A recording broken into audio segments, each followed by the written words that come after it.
This moment brought to you by Audible. If Audible were to randomly contact us right now, you're about to start, weren't you? Yeah, I was about to go. I say, don't you love that? This moment also brought to you by Audible.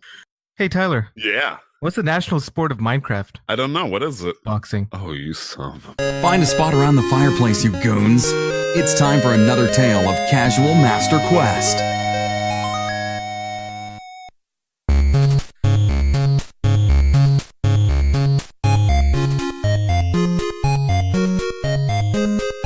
Greetings, fellow gamers. Welcome to another episode of Casual Master Quest. I'm Nick, and I'm joined by the bodacious Tyler Vidido. What's up, dude? Heck yeah, man. How's it going? I am doing pretty good, despite the fact that I am up a lot earlier than what I'm used to. Like, these are scary hours. Like, I'm pretty sure it was either last week or the week before we recorded a little bit later than usual. It was last week. Just a tiny bit later. And then this week we're recording a lot earlier than usual. Yeah, just a little bit. Some things are going on this weekend, so we figured out... Just also on the day, so we're recording this on what the fuck is the day? Thursday? Is it Thursday? I thought it was Friday. You're correct. It is a Friday. It is a Friday. My Friday. bad. Are you okay, Nick? Well, see, the moment I'm done with school, toast? like the moment I'm out of class, I lose complete track of time and day, and like I rely on alarms and calendar reminders to remind me of what day it is or what's happening. The scarier part of this is the fact that you're on vacation, which means if you thought it was Thursday, you just mentally lost a day to have fun. That I am so sorry for your loss, sir. You've lost 24 hours of fun just in that I guess. You guess. Okay. Yeah, it is Friday for us. Obviously Monday for you guys. Hello. Hi. How are you doing? You're looking good today. Thank you. Hope you've had a good weekend. Me too. I'm planning on that. And just a heads up, today is in fact the day that Super Smash Bros. Ultimate did come out for the Switch for us. However, I don't know if Nick was planning on getting it. I do, but I don't have much time to play it. And so I can't really give you any impending thoughts. So you're going to have to listen to the other 2 billion podcasts out there that's going to be talking about it. Just don't fall for the fanboy trap. Let the commotion wave and I'll give you the deep dives. You know those deep dives, the deepest. Not the longest, of course, but the deepest. Right. So we've got an interesting episode planned today. Going to be a little bit news heavy, but I picked out some very interesting news articles. We're going to be talking a little bit about the Game Awards as well and some of the things that happened there as a continuation in preparation for our version of Game of the Year, which we know exactly how it's going to look like, and you'll find out on the day of, on the episode of. But beyond that, how you been, Tyler? How's your week been? I have been doing pretty good. There's a couple of things, a lot of surprises, a lot of sudden motion in the plans. And I guess the biggest one would be my parents showed up suddenly, like yesterday. Oh, okay. So I got some family issues, as I believe anybody could discuss, if you want to refer to my interview. And my parents are on a different level of relationship than what I'm used to back when I was a kid. However, we've been talking to each other. We've been pretty chill, and they live in Indiana. I live up in Michigan. We live about 6-7 hours away by car. A little bit longer if you walk. So probably shouldn't do that. A little bit. So my uncle went to the hospital a few days ago and for a heart attack, and he is alive. So that's good. That's that one. But that's one of those bottom line. That's the best thing I can say right now kind of situation. Right. And my father, particularly, it's his brother. He hasn't said a word about it, actually. I'm not sure if he's just trying to escape it right now, because I heard like little things here and there, like potentially my uncle isn't trying to seek medical treatment, or he's refusing it, and that's a bit of a scary thought. And him and my mama came up here yesterday or a couple of days ago, and just out of the blue, I'm like, hey, you want to hang out? I'm like on Skype? I'm like, no, silly, we're here. I'm like, hey guys, yes, of course. And so I was getting plans to do my usual relaxing, getting show notes. Well, I wasn't going to do show notes. So I was going to review show notes or some excuse that would have otherwise let me sit in my chair yesterday. And it was completely chosen instead that I was going to go over to a Chinese buffet and hang with my parents and then my sister. And then very surprisingly, my grandma, who is my grandmother, bless her, and I love her with all of my heart, has or at least previously did, has a deep resonated hatred for my father. Right. It's just one of those kind of situations where she doesn't want to be in the same room as him. But apparently they were okay if she was on the opposite side of the table. So it worked out. The only problem with this is at the same time, my car was slowly breaking down.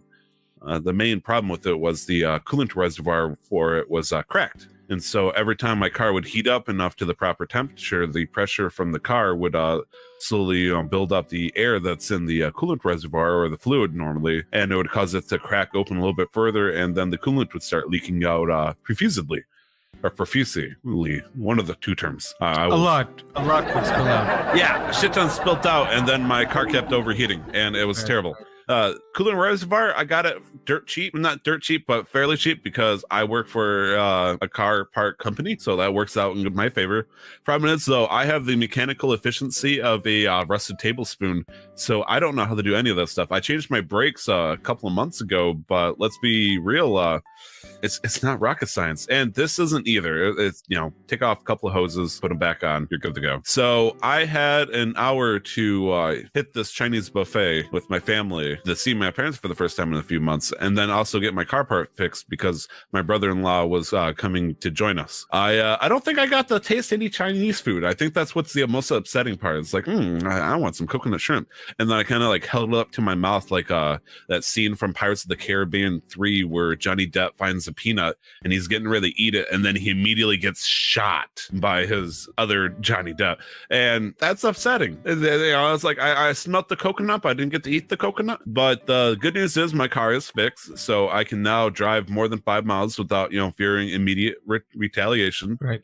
Lastly, I've been continuing my Netflix series watching thing. I don't know what you'd want to call this. I feel like every time I watch something good on Netflix, I want to recommend it to somebody who hasn't, unless they've given it the hard pass, then prepare the tune out for 2 minutes. Have you watched any of the Castlevania Netflix series? I've watched the first season, and I'm very excited for the second season, and I'll get around to it when I get around to it. Absolutely, and I totally understand. What I was expecting when I first watched Castlevania Season 1 was something cheesy. Yeah, mediocre, cheesy, nothing above average, but what we got was something fantastic. They really leaned in. It laid a very solid foundation. I think that first season, it just gave you an understanding of who the different characters were and like what their motivations were, which is what you want from like the first of anything. Yeah. And the animation style was not your usual anime animation style. It was very anime movie-esque and it was interesting. Yes, very high in quality. Very high in quality, that's for sure. The complete opposite of the other great show I mentioned last week, She-Ra. But in this case, yeah. Oh man, Castlevania. It was a great banger. I believe it was last year, or either that or earlier this year when it came out. And season 2 came out recently. I'm watching that. I believe I think it was like 6 episodes or 7 episodes for season 1, but I think they doubled that minimum for the number of episodes next. And they hit it good. That they did a fantastic, pardon my spelling here, job with delivering that series. I totally recommend it, guys. If you really like the Castlevania series, you'll love it. If you don't, because I've only played one Castlevania game in my life and I wasn't too caring for it, but this show is so good. It's like, man, this might actually make me try a game for 5 minutes again. I think it will be fun. But yeah, that's Castlevania over at my end. But over in your end, Nick, what's going on? I've been sleeping a lot. Sleeping? We all sleep, Nick. What are you talking about? Well, I mean, with the last few weeks of school, I've only been getting anywhere between 4 and 6 hours of sleep a night, just because of how much I've had to do.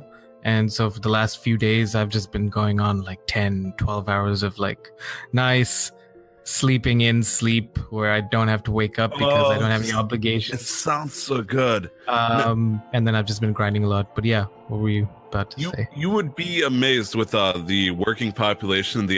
When there's times where being the jobless bum that I was, that I took sleep for granted. The same thing during school and even college, I was able to sleep in a little bit. But man, I know there's a couple of times in college where you just simply can't sleep because you got to choose between food and grades. But man, I appreciate the hell out of sleep, and I understand it's like, oh, I'm gonna wake up after 7 hours instead of 8. I know what that does. I recognize the weight of the situation, and so when you tell me you get to sleep in and all that stuff, I feel for you, man. That's the most glorious of vacations. Yeah, so just been sleeping, grinding a lot and we're gonna talk about there's new stuff in Destiny 2.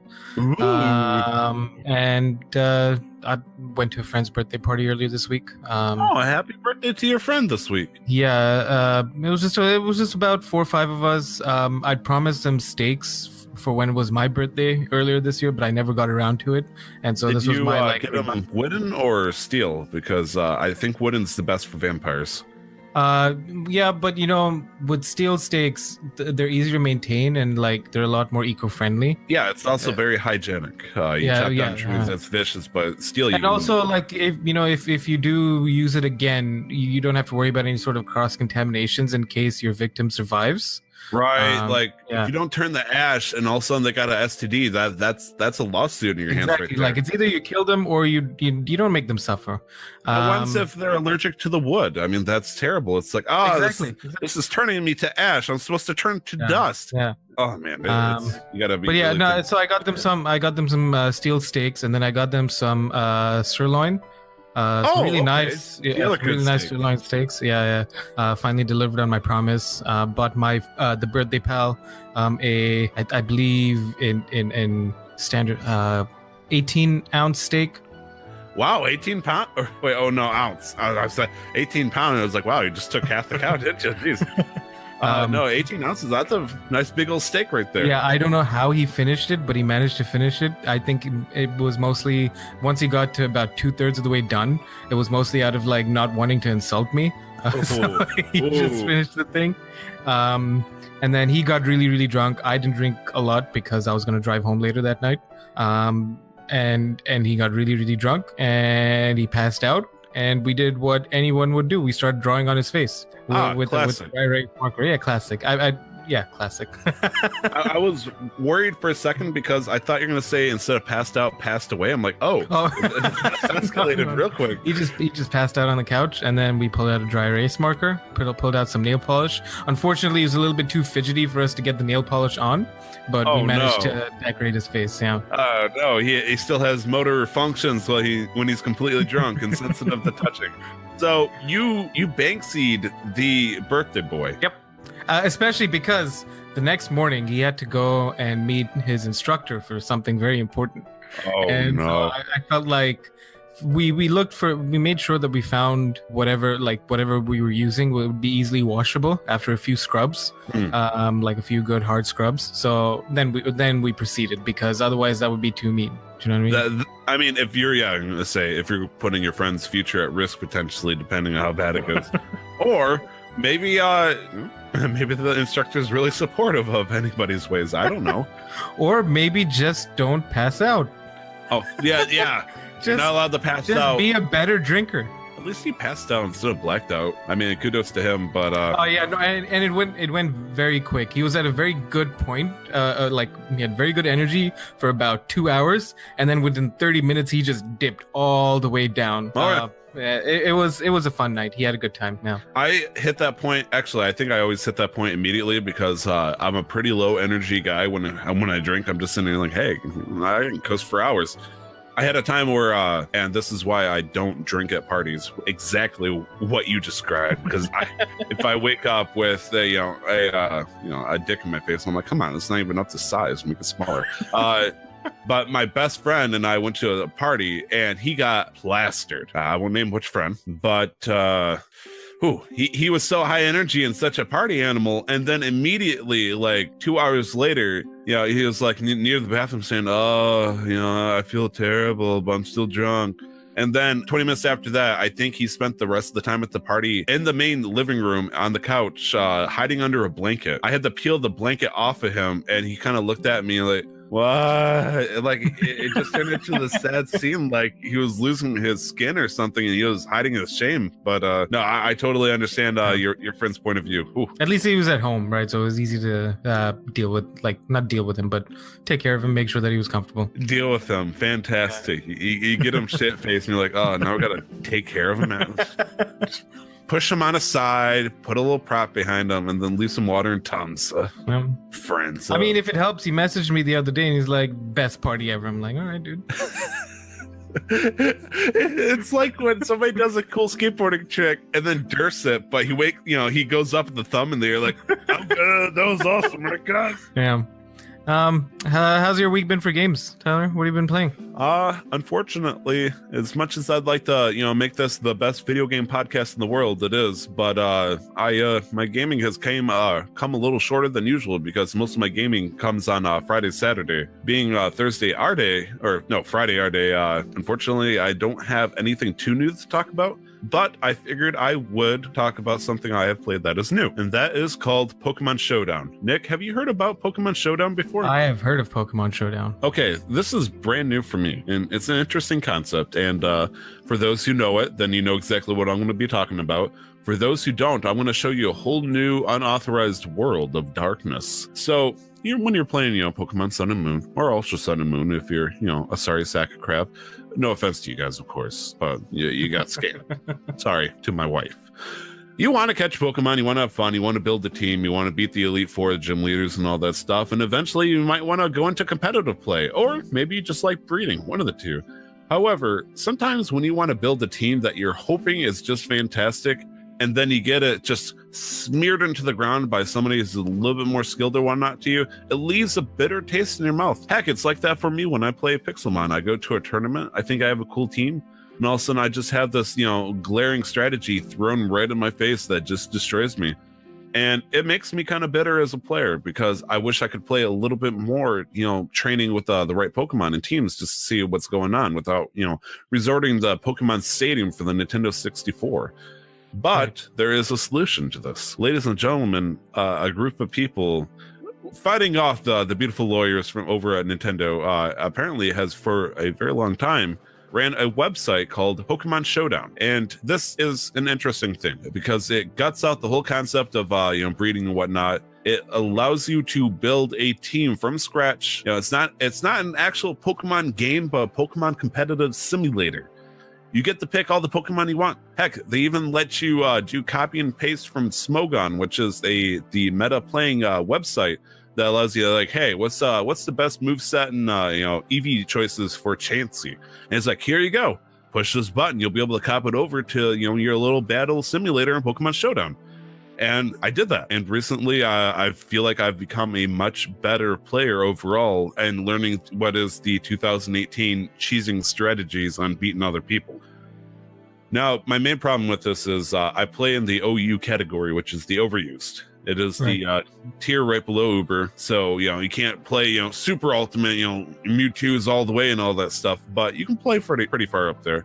However, there's a problem with me personally. You already know what this technically is. I don't use legendaries at all. No, I refuse to. Even if they're stuff like Keldeo or Manaphy or anything like that, I won't use them. I don't like using legendaries because it removes the actual challenge of knowing how to play instead of just having super powerhouses. It's like I don't need Battle of the Gods every single time I play Pokemon. I want a little strategy in my life. However, when you play OU in Pokemon Showdown, that does not give you the option to say, hey, I just want to do OU, no legendaries. So me with my non-legendary team versus somebody that has 3 legendary teams, it unfortunately gives them a slightly higher advantage because I'll have the same Pokemon, the same amount of stats, but they'll also have like 50 stats higher in defense or something because it just happens to be legendary. Now, I shouldn't fault people that use the legendary because it is technically part of the OU, but I also don't like them at all.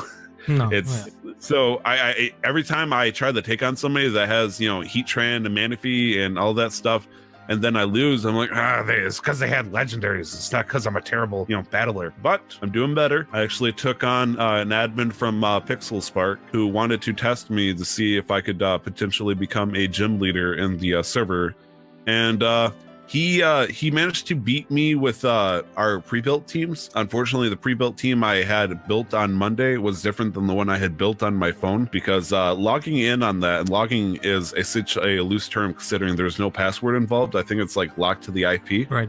So I got to attack him with an old team, but it didn't quite work out in my favor. But then we started doing random OU, and man, did I just start blowing it up with my knowledge. I'm like, okay, this guy's, rocking grass. Oh boy, you're gonna love me. With the a nice ice beam from Porygon 2 with Eviolite. Heck yeah. But I've been getting into this weird Pokemon competitive meta that I haven't really felt ever since the trading card game I was doing a couple of years ago. Or no, I think it was last year specifically. I was playing a lot of Pokemon card game. But I'm just shouting Pokemon from the hilltops and all that stuff. What's going on your end though? Back to old habits. I was going to say, we're not going to talk about anything old, we put all those cows to pasture. Back to old habits, some Fortnite, Overwatch. Fortnite. Nick, if you keep having 18-pound steaks, there's not going to be any cows to put out the pasture. What's going on here, man? You're starting to concern me. I mean, what are you supposed to do when you want to play with your friends, but all they want to do is play Fortnite? Totally understand. See League of Legends. Yeah, and it's a free game, so it's not like, like the only thing I'm giving up here is my time. But they put out a few updates ago. They made a few changes that's made the game playable again, in my opinion. Is it the uninstall button, or what's going on here? No, they did something with the shotgun damage consistencies. And so my gripe with Fortnite has always been that they keep adding new things into the game without ever thinking of patching or looking over what is already in the game and fixing them, rather than constantly adding things. And so they made shotguns feel a little bit more consistent.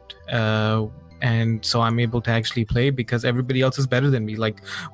That's just a fact. I'm not trying to even it's not self-deprecating humor. I'm pretty sure if I were to get back into the game, you would still mop the floor with me. So you should take a little solace in that. Fair. But the moment I come across a sweat lord and he starts building above me, I'm like, I'm not good enough for this. The Fortnite used to be fun. You have an existentialistic crisis under a poorly made tower. But I've been having fun with my friends, so that's what's important, I guess. Some Overwatch, again, with friends. There's only really a few things you can do with Overwatch. And with Destiny 2, there was a new content drop this past week. What was it called? The Black Armory, as part of the stage. I was going to say, I'm pretty sure you dropped at least, I'm guessing, minimum 20 hours into this or something like that. So I figured you at least have the decency to remember the Black Armory. I'd say close to 20 hours. Yes, sure. Maybe. I'm waiting for you to start counting 45. Well, I mean, by the time the episode comes out, 20 hours sounds about right. Okay. It is the start of a content cycle. Now, a lot of people are upset with Bungie because they were expecting something different, despite Bungie saying that it's not what you're expecting. So normally, when you hear season pass or annual pass, you think, all right, it's paid up for whatever DLCs are coming out within this year, and it's going to be a DLC. Bungie was very clear on it's not DLC. It is an expansion on endgame content.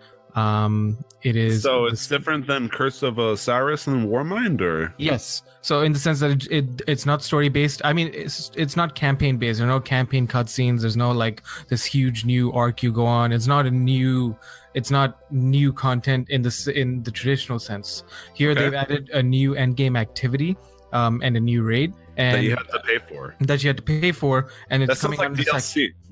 I'm saying it's not a DLC in the traditional sense. It's not one where they haven't dramatically upped the light level and then you start off with these weak enemies and you keep building power and then you go out and get weapons and then you get raid ready. No, they just bumped up the light cap by 50, and then they have a new endgame activity that you're not going to be able to complete unless you're 600 at the very least. So and it's not campaign based. It's not a campaign. There's a little story, a little lore behind it, but you just go and do it because it's endgame. They're very specific on this, but people are expecting something else different. They're expecting a full-blown story DLC. They're expecting a whole bunch of things that Bungie never said were going to be there, and they said don't expect it. And so people are upset. There are some things they could have done better. It brings up a couple of questions from what I can see so far. There was the season pass this isn't a DLC, but it is a downloadable content that is an add-on to the game that you got to pay for.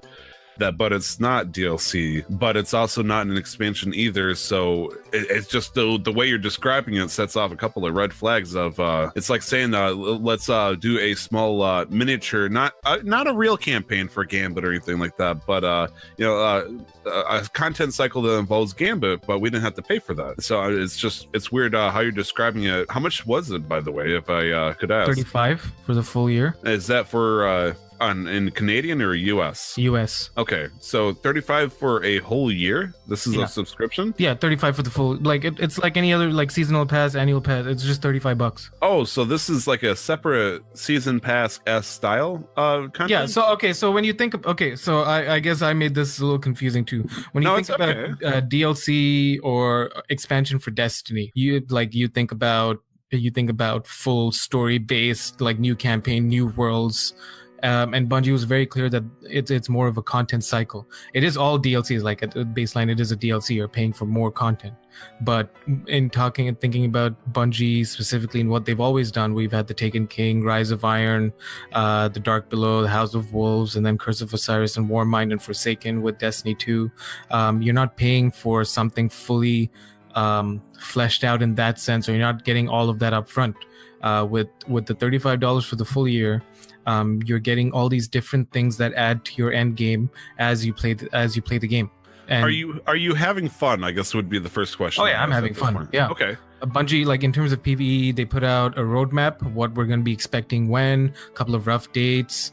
This is what's happening. And I've been having fun so far. It added a new activity that's pretty straightforward, but it's pretty action-packed.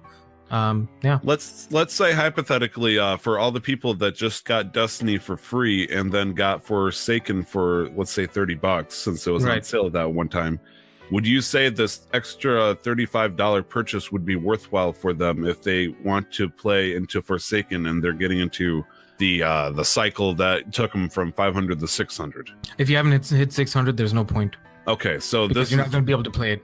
So this is the elite level thing. Like I wouldn't be able to touch this until I got back into the game and kept playing until I hit 600. Yeah. Okay.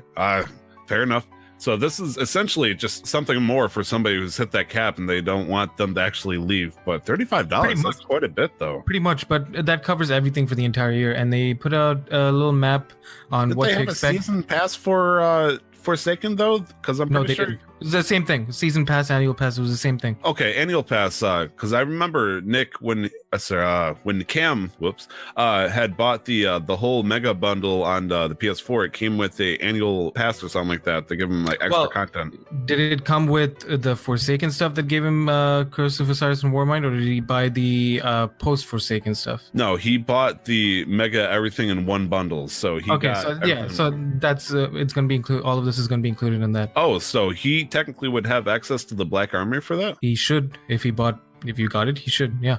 I love how you say that, and then you did this weird like shoulder thing. You should. Oh, okay. But yeah, there's a bunch of other stuff that they're putting out for free for everybody. Also, keep in mind they did raise the light level for everybody. So everybody, regardless, as long as you have Forsaken, now your power cap is 650 instead of 600. Oh, it's 650 now. I did not know that. Yeah. Yep. Oh boy, can't wait. Yeah. Yay.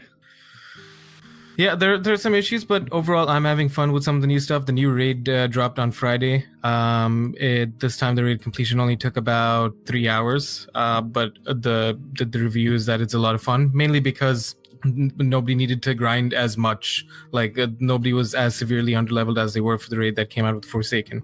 Okay. Well, it sounds like at least Destiny 2 players that are like hardcore into it, they'll have something to do. It's just so that was one of the arguments as to like, because you couldn't do the new activities if you weren't 600. And people were complaining, a lot of the casual players were complaining that that this isn't fair for us who bought the Black Armory. You should have at least you should give us some way to catch up. And that's probably fair criticism for the first, because for the first activity. So these are forges where you go and forge weapons, essentially. Ooh, that sounds like fun. Maybe in a very Destiny style. It is fun. And then the first forge, I do agree that either the first forge should have been a little bit lower so that everybody could get a taste of it, or the week before Black Armory, when they put out a new patch that changed a bunch of things. They should have allowed people to start grinding then.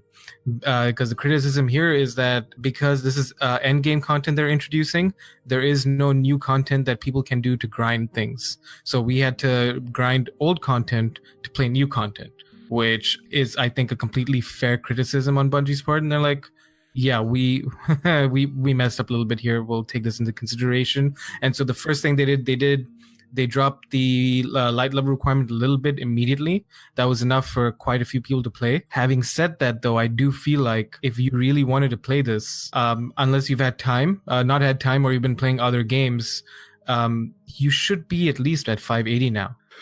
Well, again, unless you've not had time or you've been playing other games, or you have somehow flat out burnt out from Destiny 2 so much that it stinks, because I think Destiny 2 hit the same level as Minecraft, or not Minecraft, sorry, RuneScape, yeah. Where I love it. I would happily play it, but if I stop for more than a week or two, if my wife catches me playing it again, I'll have a big argument. She's like, you've been finally free of those shackles, you can't go back to that. It's like, but I want to level up my fishing the 99, or I want to raise my light. No. Okay. But I totally understand. This makes it, you're telling me 600. I'm like, man, that's vicious. 600 is a hard grind. But if 650 is the cap, would that mean right now, if I were to continue playing, would getting 600 be a little bit easier for me, or no? So that's, again, one of the other issues, and Bungie didn't really do anything to compensate for that or give people affordances to like speed up the leveling process. And so they're planning, can't remember exactly what they were planning, but they did detail in their last weekly thing that they are going to be introducing ways for people to catch up quicker to 600. Okay. Because I understand that it's endgame, but still you need to like give us a little something for the people who didn't have a chance to play as much. I don't want to sit here and be all elitist and be like, well, you should have just played the game. I can definitely relate to like people not having time because of real life things, but also, it's kind of like, no, I totally understand. At this point, my only concern is I played a lot of the content cycle. The only thing I didn't really get to touch is the raid stuff. I didn't get to touch the Last Wish. Also with you were playing alone for the most part, and Destiny can get I wasn't playing alone. I was playing with friends and previous co-hosts, and Nick occasionally.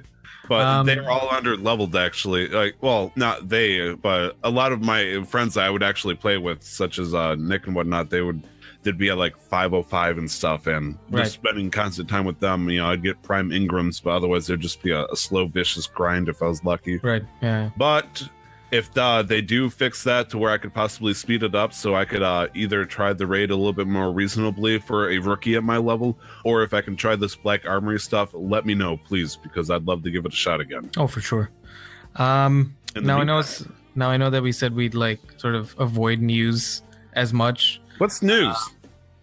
No, actually, I remember some asshole emperor guy named Styler said that news is the devil in a timeless podcast episode, and they need to get rid of it forever. Are you gonna go against this horrible egotistical, not eagle, like he's a bird? Are you gonna go against his decree? Just a little bit, yeah, because I found some particularly interesting news articles. Ooh, the Birdman Emperor is pleased with this these little nibbles of nuggets. Not that I would know, No, that guy's not. Yeah. Crazy. Jeez, why would this is fantastic. So I'm gonna cover this first one. Epic Games has launched its own store. Yeah, it did. They were talking about it last week. We didn't really mention it, but they were actually discussing it, potentially happening. Well, not potentially, it is happening. But when you looked at Fortnite in the beta, because they actually threw it out in the beta just to see what people thought, suddenly it showed like, oh yeah, it's not just Fortnite in here. It's not just Epic Games anymore. It's interesting. Anybody who any devs who publish through Epic's launcher, Epic Store, will get 88% of the total revenue instead of Steam's 70%, which has been changed. Has it been changed? There has been an update by Steam and the realization they must have heard something about this. So more news on the side news. Steam has offered a higher slice of the cut for those who are making the big bucks, so to speak. So this is only gonna apply to like the top 5%. And if you want to look it up real quick, Steam raises 70-30, but right now before it was 70-30 right across the board. I believe after like 5 million or 10 million they'll raise it to 75, and I think the cap stops were at 50 million. If they make 50 million US dollars, anything after that they'll do 80-20, which is still up there. It's a raise, it's an increase. If only, like you said, there's somebody that would do it a little bit more economically efficient, like 88-12 or something like that. From the get-go, you don't even need to have previous references. From the very beginning, Epic is willing to work with developers to make sure that they keep 88% of the profits. And on top of that, if they happen to be making use of the Unreal Engine, they get the 5% royalty fee waived if they publish through Epic. The nice thing about publishing through Epic, the person who is in charge of Unreal Engine, it's kind of nice if you go straight for the source.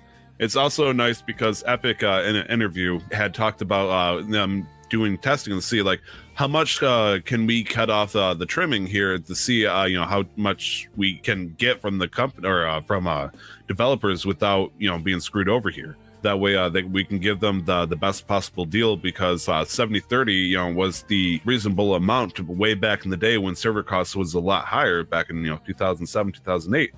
And nowadays it's a lot cheaper, and so they reevaluated, they tested their own things. So like if we were to charge them 12% of their profits, we feel like we could still make a small trimming of the profit, not too much as Steam or other things, just enough to where we can make it more affordable, because the developers have been kind of screwed over lately in terms of getting their money when it comes to getting a game not published but put out. So good on Epic Games for that. I was so for me the issue here was originally when I was reading this article. This article came to us by Ars Technica. Was that oh damn it, I have to download another client, but then I realized I don't have to, because I had the client. You have goddamn Fortnite, because you have the client. You are pulled. Oh god, all of my friends all of my friends have the client. There must be millions of people who have the client, and so this seemed like a very seamless integration. It seemed like a very intuitive thing to just do and make happen. And I may have issues with Fortnite, but I don't really have issues with Epic. They made one of my favorite video game series, Gears of War. They started off with that. Oh, they didn't start off with that, but then that's how my history started off with Epic. Nick, and so I ran a Facebook page for Legend of Zelda memes for quite a while. I only had like 500 followers on it, but right. I knew they loved video games. I knew they loved Zelda. So when I transitioned it into the Super Goon Squad fan page, so suddenly I had 500 people going, Super Goon Squad? What this video games? What is this? They were confused. They were thrown off, but it worked so well. I was confused too, but now I'm kind of like, this is pretty cool. Yes, especially when they did the whole changeover, because I wasn't part of the beta program. In fact, I had no idea what the beta program was. I was like, yeah, whatever. I just closed it. Just going from an Epic game Fortnite launcher to a video game virtual outlet, it's kind of befuddling. I wouldn't say as far as malicious or anything like that, because they're not tricking people. You can still just do that to play Fortnite.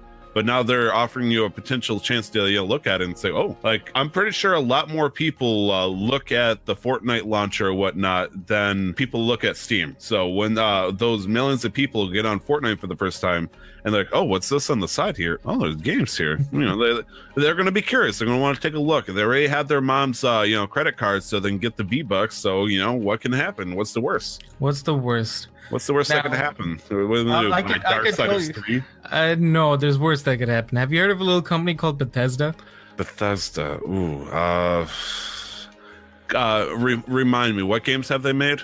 Well, they've done fantastic games such as Skyrim. No. Fallout 4. Maybe the most recent one, Fallout 76. Yes. I'm sorry. You're right. Now I'm remembering Skyrim. Yeah, it was okay.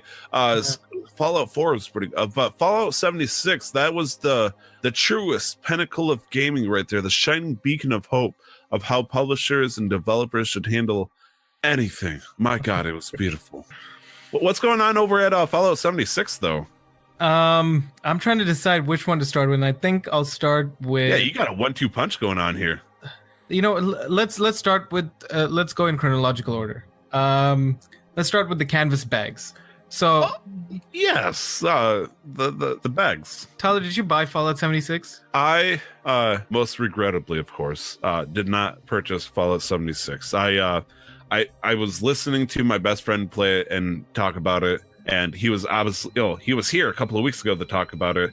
It's one of those things where if he plays it and he tries to encourage me to play it when I got other food, I got food items on my plate here. I know it's going to be a flavor of the month, so I kind of held off on it to let him test the waters. But at the same time, I don't really care for Fallout in general, so I'm a bit biased over here. But I wouldn't go as far as to say I'm biased enough to say that anything Bethesda do will always be bad. But they somehow keep managing to prove that statement, and it kind of concerns me. Like, come on, guys, I'm trying to play devil's advocate here. You don't have to go this far to set the score. What's going on here? But yeah, you're referring to the infamous bag gate of 2018. Bethesda started off. I wouldn't say started off, but it started like at E3. They were one of the strongest presenters there. Were they? Arguably. Okay. Arguably, they were one of. They're in the top 3 at the very least. But they put up a good show, and then all of this happened. So if you paid $200 for the Fallout 76 Collector's Edition that came with a box set, a power armor helmet, and advertised to come with a canvas bag. Hey, if I have thousands of people watching me play the game, I got that canvas bag. I'm just letting you know. I got it and I am proud. If I was an influencer trying to show how great this bag is, I got it. So when people started getting their collector's editions in, that they paid $200 for the bag, that includes the bag, they instead received a very cheap nylon bag. One person sent an email to Bethesda customer support saying, and mind you, this is a very rough paraphrase. What the fuck is this? I didn't pay $200 for this piece of shit. Are you sure this was paraphrased? Because I feel like this is the true sentiment of anybody that got scorned by Bethesda. This was the true the feelings. I think it's a sentiment. I think I mean sentiment. I think you meant sentiment too, but I just worked. What the hell's a sediment? Sediment is when you take like sand and put it in water, it settles at the bottom, and that happens in rivers. Yeah. And I said sediment. Yeah, this is like Fallout 76. The situation with Baggate is truly the sediment of this whole thing, because it's just the scum of rock at the bottom at this point. Right. So they complained to customer service, and customer service is like, canvas bags were too expensive to make. No, we're not going to do anything about it. Have a good day. And that just set the people off. That just fell down like a bag of rocks into the bottom of the lake, creating sediment. What the fuck are you doing with the $200 from the collector's editions if you can't afford to make canvas bags? That is going into the shipping. Thank you. However, if you were as Tyler joked earlier, if you were a if you were an influencer, a social media influencer of any kind who happened to showcase Fallout 76 and all its wonderful 2011 glory, including Twitch, Mixer, and all that stuff, because we accept all kinds, Nick. We don't discriminate. No. You would have gotten a Fallout 76 style canvas backpack. Not similar to the one advertised on the collector's edition, but regardless, you were given one for free. Whereas here, people have paid money and for an advertised product and have not received it. Finally, after reports came out that people are looking to sue and file lawsuits, class action lawsuits, Bethesda's like, yeah, all right, we'll make your damn bags. And I feel like that was the exact sentiment with which they said that too. Classy Bethesda, of course, because it's interesting because when you're talking about the we're not going to do anything about it, we talked about last week, that was Tempire that, got quickly scolded and shuffled away by Bethesda. Like, oh yeah, I forgot. We're not supposed to let anybody speak our official opinion like that. No. But then they very professionally do the same thing. Classy. So that was an article, like how can you have customer service that bad? Like, even if you're not going to do anything about it, you can't say, they're too expensive to make, we're not going to do anything about it. You can't say that. I can ask you a couple of questions here. Let's see where we can go with this. Nick, question number one, just play the role for me. Do you like money? Yes. Do you like lots of money? Yes. Do you like making lots of money with as minimal effort as possible? Yes. Well, sir, I have the good news for you. Have you heard of they called bait and switch? No, I have not. What is that? My kind sir, I got here this nice, fine, very, very high quality canvas bag for you. For $200 and a couple other trinkets, I could gift this bag to you. But you don't want this bag. You want to sell it to the customer. The customer is going to love this bag. But the news is, canvas is out. It's too expensive. It's kind of running. But we got this one bag we want to show off in this high-quality picture. Put a little Photoshop in the back. Mwah! It's beautiful. But they don't want that. They just want the design, the concept. They want to give us the money. You got to think like the customer. You got to eat like the customer. You want to wear this bag like the customer. It doesn't matter what kind of quality. So we're going to go into the deep, beautiful, rich mountains, the Nylon mountains over in China. And we're going to mine that nylon, and we're going to give them a more interesting quality. Now, they're not going to notice a damn thing. What they're going to notice is they're going to enjoy a nice bag that they can wear, eat, do whatever the hell they want with, and they're going to give us more money for our work. Now, how does that sound like to you? These seem kind of shitty. Are you sure that's going to work? Now, the Nylon Mountains is a beautiful, high-quality mountain. The Canvas Mountains are a little bit lesser known over in the part of Japan, but the Nylon Mountains, they're not going to know the difference. They're all mountains. Let me ask you this, Nick. Are they going to be able to hold 5 pounds worth of product in it? Yes, they both seem like they're going to hold 5 pounds worth of product. Are they a sickening yellowish, mostly green color? Yes. Do they have handles? Yes. If you slap spots on a very large horse, can you call that horse a cow? No. So Nylon Mountains are high quality. I don't know where I'm going. Like, seriously, I don't know what the thought process. You lost me with the cow part, but no, it's just like they're trying to trick you by saying it's the same thing, right, guys? And it's like, no, you can't put spots on a horse and make it look like a cow. You gotta. You can milk a horse, I guess. Actually, you probably shouldn't do that. It's probably slightly frowned on. Just a little bit. Tyler, do you want to talk about this other piece? And yes, we're not done with Bethesda. Bethesda is still under Bethesda right now is kind of like a mouse, and we're like the big cats, even though realistically in the world, Bethesda is the much bigger cat. So the mouse that is Bethesda News was trying to run off into the hole, but the cat paw comes slamming down and saying, "Hey, I heard you've been breaching something over here.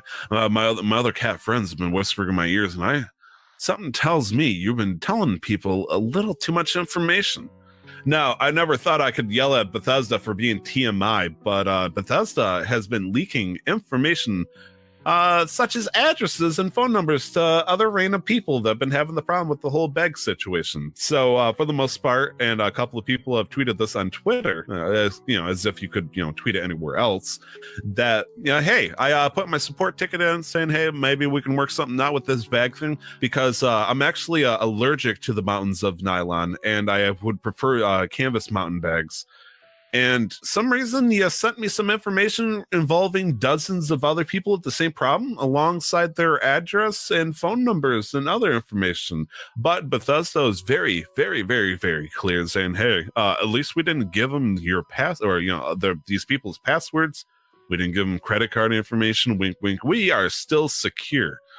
And it was like Bethesda was in such a panic that they accidentally tried hiring other people having problems to fix this problem. It's like, hey, you helped me with these 10 other people, I'll fix your problem. Like, it was a pyramid scheme by accident. But okay, straight from the get-go, Bethesda, like I said, gave a bunch of people's information to other people for some reason. They had no idea what the fuck happened, but once they found out, they immediately took down the website. And this is interesting, Nick. What's going on here? What is the Nylon mountain on fire at this point? I don't even know at this point. Bethesda has just crumbled in the last few weeks. It's been an interesting thing to see from Baggate to this to the criticism over Fallout 76 and how quickly it just died on like Twitch and Mixer. Like Fallout 76 was massive the first week, I would argue. And that's being generous, I think. And then after that, like I've seen little to nobody play Fallout 76. And crumbling is a strong term in this case, but that's I feel like they could take a few punches and still they can roll with the blows here. But at the same time, they have been under such massive criticism over the past few weeks, more than they have in quite a while, actually. Bethesda's actually fairly well known for taking criticism, doing controversial things. The most notable one I remember is them sending a lawsuit for copywriting against Notch because he wanted to make a game called Scrolls. And no, I'm not even sure if it was Scrolls or versus Scroll, but he just wanted to make a game called Scrolls. And they're like, that sounds too much like Elder Scrolls. You're trying to steal our game.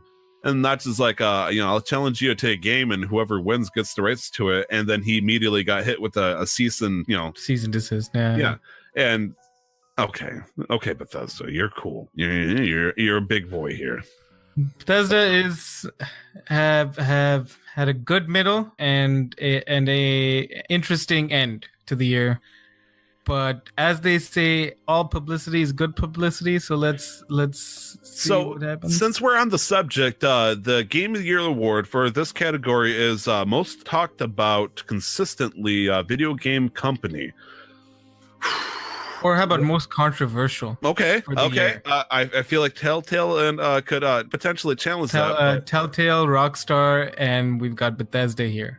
Okay, fine. If those are the categories, since they all got nominated, I want to put my vote in. You put your vote in. Okay. Did you put your vote in? Yes, sir.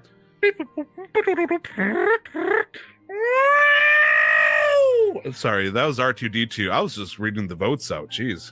So looking at this, I have written on this piece of paper, says I got Bethesda, and I can't read your piece of paper. What's your piece of paper here? Is it Rockstar? Is it Telltale? Is it Bethesda? What's going on here?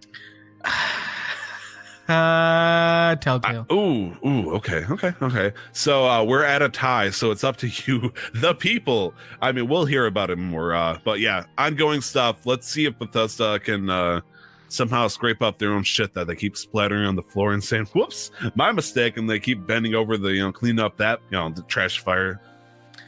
So why couldn't we just be peaceful in the Nylon Mountains, man? It would have been a lot more calm. Mountains, I've heard, are beautiful this time of the year, Tyler. Do you wanna head out on a trip? If I'm gonna head out on a trip, Nick, I need some kind of new console or something entertaining in my hands, because much as I love the Switch, I feel like going over to China, I need something natural from there. I need a nice Chinese-based console. Well, you know what? You're just in luck, my friend. Oh, man. In case you haven't heard it, Souljaboy just dropped 2 video game consoles. It's your boy, Souljaboy, over here from the Nylon Mountains. This was the most ridiculous thing I've heard all week, and I'm like, Tyler would get a kick out of this. I don't even have the article up anymore. I'm at the website ready to purchase what I got in front of me. Temptation is a beautiful thing, man. How much is this console? Okay, so in American dollars over here, there's 2 consoles. I'm hoping you checked up and you're confirmed on that. Yeah. Souljaboy released a totally legal, non-copyright, touchable console and a handheld. For me right now, I'm looking at this. I can buy with PayPal.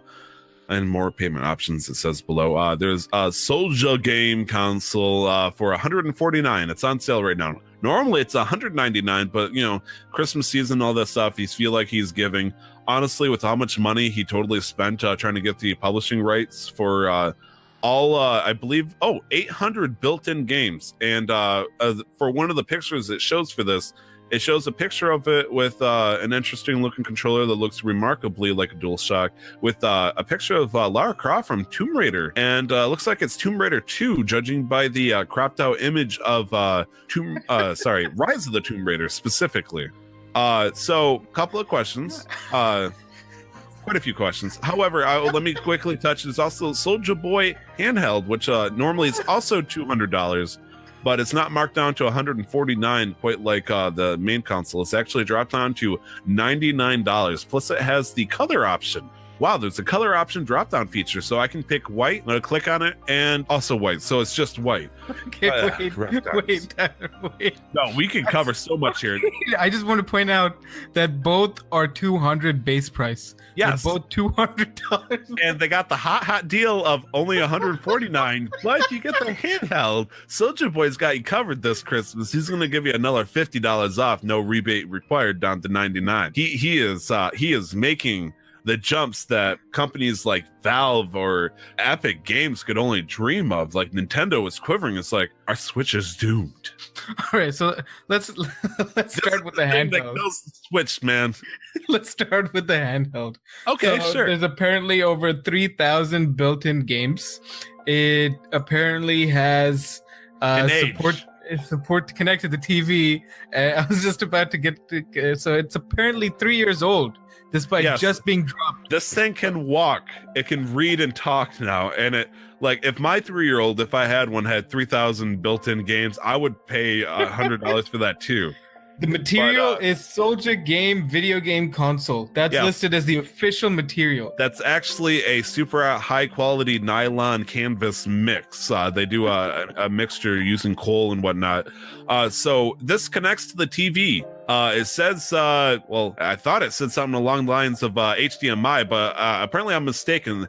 It shows what looks like a nice 4K TV with a couple of people playing some kind of sports game. I'm assuming that's on the the handheld here. This HD TV 4K that probably doesn't have anything but HDMI in it. The connection that it's offering is the RGA cables, aka red, white, and yellow. And that's going to be fixed by plug it into the headphone jack, apparently. So the information about this is pretty interesting. Nick, can you tell me about like what kind of processing power it has or anything like that? No, I can't tell you anything about it. It seems like it's got the screen size that's about the size of a Game Boy Micro. At least unless I actually see somebody hold it, that's what it looks like to me, but it's definitely not as big as a DS touchscreen even. I want to read this information all the way from the top if I could real quick. So all right. For the highlights of this beautiful Souljaboy game handheld, color display. Yes. I sure in hell hope so. If this is, unless this is the Game Boy Pocket, like right now, in this little package in front of me, I have a backlit screen meant for my Game Boy Color. So I like, if I can do that, they can do it. Package. Yes. Thank you for not just sending it in with the sticker over the screen or something. Touch screen. No, you don't have to tell us that, but okay. So this is the model. Normally letters and numbers. Handheld game console, all in caps. So that is the model. There's no one or anything like that. Branded name Soulja Game by Ann Bernick, which is a well-known Chinese manufacturer for knockoff consoles. Not that this is a knockoff console, of course. No, it's not. It's a Souljaboy console. Next up is screen size. This says 3.0 inches. This is the first technical information detail we have. The second one, communication, USB. Okay, fair enough. Again, it says screen size, 3.0 inches. The screen size is so nice, I had to say it twice. What's going on here? Jeez. And then it goes on to describe the details and all that stuff. I love how it tells us screen size in inches, but then tells us the weight based off the metric system. And it says for color that it's a black console, even though the only color option we can pick is white. It's white. And it will, for the type, I'm surprised it doesn't give us a blood type or anything like that. It says it has Switch, 3DS, Vita, Neo Geo, Game Boy Color, Game Boy Advance handheld game players. I don't even know what that means. It sounds like it just has this cheap Raspberry Pi, put it into the shell of a handheld. And it's like, actually, this is just the emulator, but you can potentially have 3,000 built-in games. Or I'm assuming it's probably 3,000 different versions. Hot deal, man. Hot deal. Christ alive. Now, if we go back to the Soulja Game console. Yes, the console. Package, yes. I was just going to say, they did a better with describing this console in this one than the handheld. I'm not sure if maybe they dropped $50 because they didn't know what the fuck it was either. So they're like, let's just type in random shit from what we can look at the picture. Honestly, this looks like the most amalgamated Frankenstein beast I've seen that crosses over like an Xbox and like any of the Segas. It has the shell of a PlayStation 4 that is completely white. It has some interesting designs on the side. Is that an Xbox shell? That's an Xbox shell. That's an Xbox One Mini or One S. Sorry. Okay, so this is a repurposed Xbox One S shell that has, I don't even know what the hell that little hole in the right corner of that console is. That's is that not an a hole. eye? That's the on button. That's the power button. That's oh boy, a big black button. Yeah. And then it has a couple of USB drives in the front. Okay, that's respectable. In the back, or sorry, one of the pictures they show, and bless them for this, they show the exact controller for a PlayStation 1 DualShock, except instead of the shape, triangle, cross, square, circle, it has A, B, C, D. It's not even consistent with their handheld. I can't even make this shit up. Wait, is it different from the handheld button schematic? It's not, the handheld is A, B, X, Y. Oh my gosh. It's like first time, it's like the console's like, okay, who can we rip off the most? Let's rip off Microsoft and PlayStation, and the handheld, let's do Nintendo. So we're gonna steal their button schematics. And also, just for you guys' curiosity, the triangle is D. So, pointy D up there. D's on top. And if we look at the type over on the side in the description, it says for Soulja PS, Neo Geo, PC, Sega, GBA, NES video games. So it says for Soulja. Does that mean that he's publishing video games as well now? Ladies and gentlemen, straight from the beautiful mountains of Nylon, Soulja is going to be released and published by Souljaboy on the Soulja console. Like the one-time exclusive you can get nowhere else. And along with this beautiful purchase for only $149. Think about it, people. You paid $300 for a Switch and then $60 more for Zelda. If you want your chance to play Soulja plus PlayStation, Neo Geo, PC, Sega, Game Boy Advance, NES video games, 800 of them built into this beautiful not 3-year-old console. For some reason they had the insinuate that this is your chance. The Soulja console or Soulja console is right here, coming to your door. It comes with and I repeat, it's going to come with an HDMI cord. Okay, it also comes with the infamous audio or auxiliary 3mm to red, white, and yellow cord for the thugs out there that they want to be like Souljaboy, but they have the two TVs still. It comes with a USB powered adapters, but it doesn't come with the USB adapter plug. So you can power this on your computer or something like that, but you're gonna have to buy your own plug if you want to power this thing at your house. Sorry, folks. And most notably, and the controller here in this picture where it shows all the cords, it shows a different controller schematic. Once again, it's given up the ABCD and then it goes to ABXY once more. What the fuck is going on?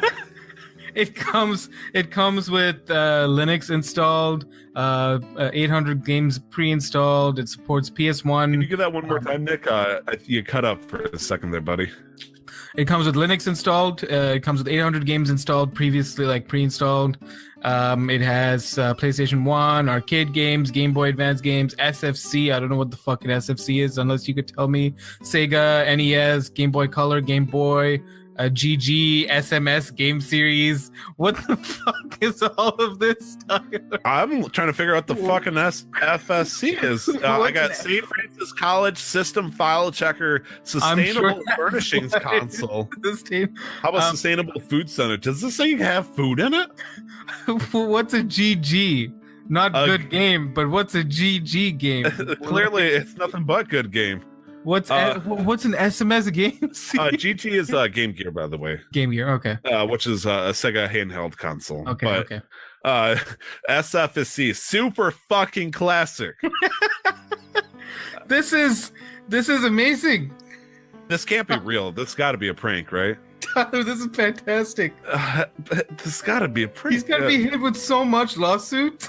So many lawsuits. He loves video games so much that he's building a machine that takes them all in And so he can give his money the best way he can to every possible publisher and developer of any game that he stole a game from. Quoting directly from the article that this is on Esquire, Yes. of his venture, Souljaboy tweeted, "To the first person that purchased my console, you just brought tears to my eyes. Tears of joy. Thank you so much for your support. I promise to continue my tech company and evolve it in the gaming world. I'm just a kid with a dream." Is Souljaboy real? Apparently.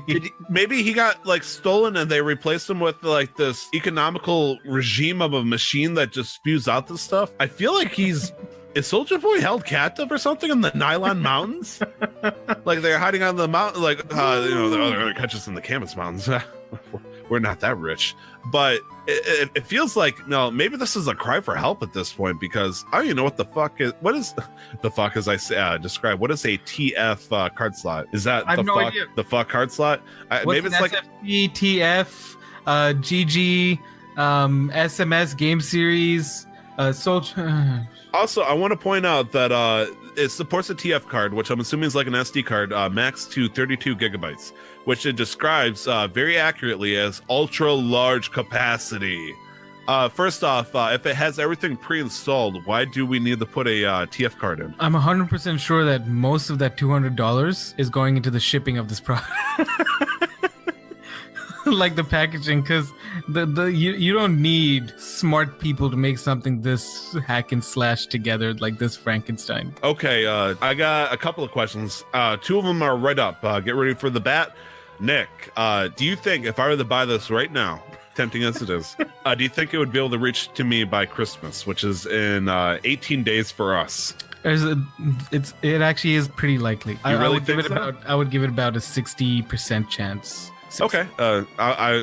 You believe in the Souljaboy power of shipping. Like Souljaboy is going to deliver it himself at this point. I usually give it about 3 weeks from China. This comes by boats, right? Not dreams or prosperity at this point. I guess the second question, which I completely... Oh, no, I remember now. Do you think I could hack this shit out of this thing? 100% for sure. Definitely more so the console than the handheld. I don't know what the handheld would probably run off, but the fact that the console's running off Linux, yikes.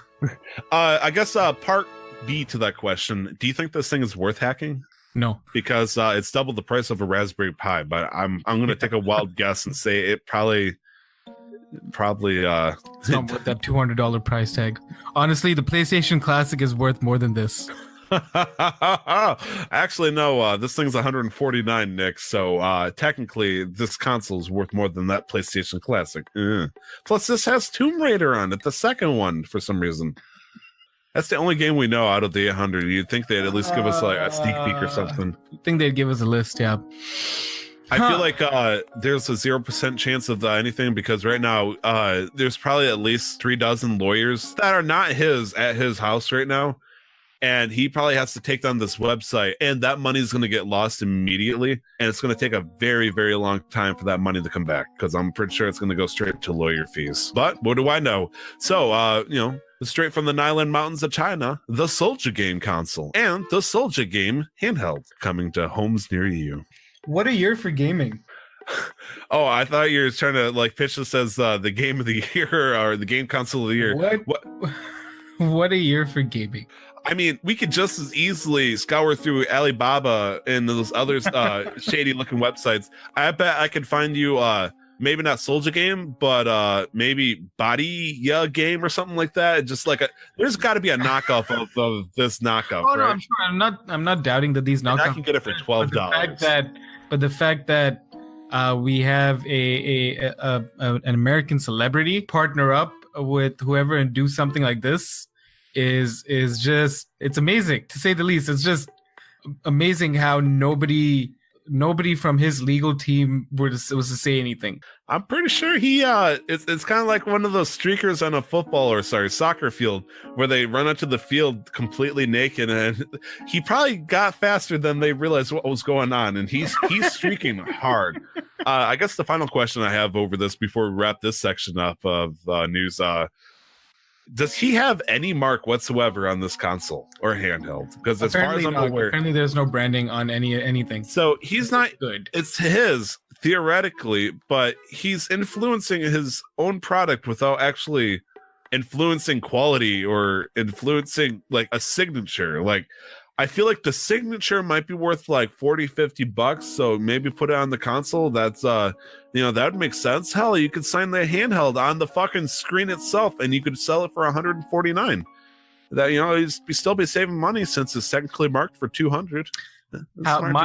My closing question for this would be, how long will this last? I'm surprised this website's still up right now, actually. That being said, the Game Awards happened a few days ago. Oh man, fuck! I just realized that we're not going to have a chance for the contender for Game of the Year. Very popular coming out soon game, Souljaboy. I think we'll be okay. Are you sure? We got to consider all possibilities, man. I think we'll be just fine.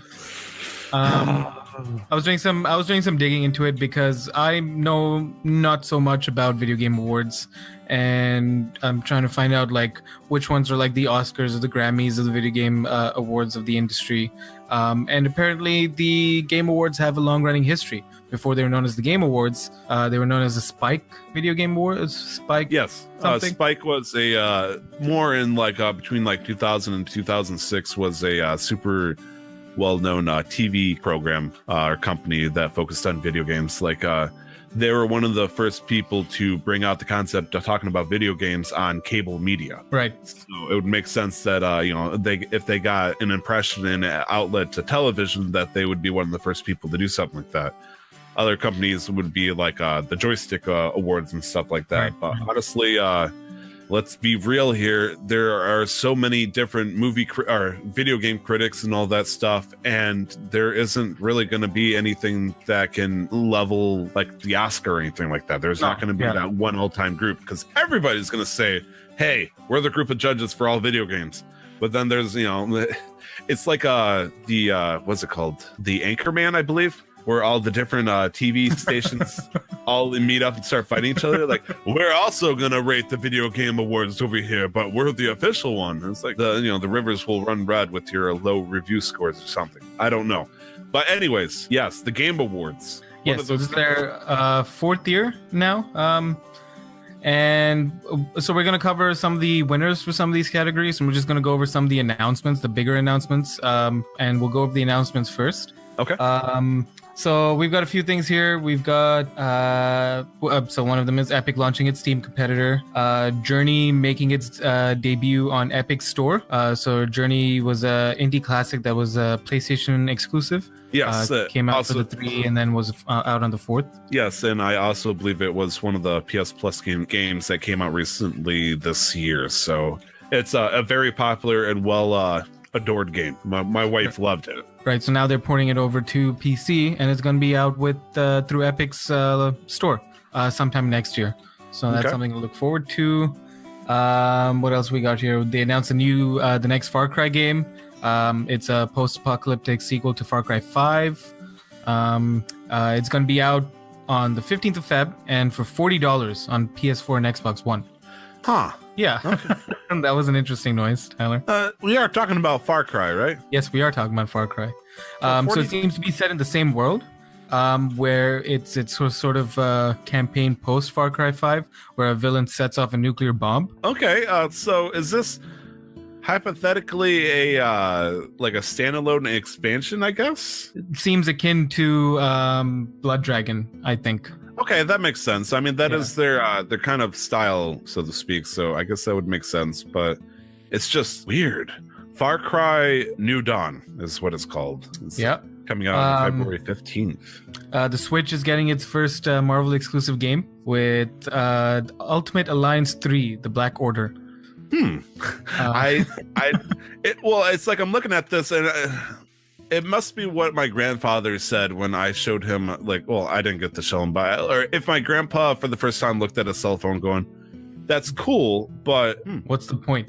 Or what does it do? Now, I do want to read out the section of the news. Thank you for The Verge for this. The Switch's first Marvel exclusive is, what we talked about, by the company Team Ninja, which made Neo and Ninja Gaiden.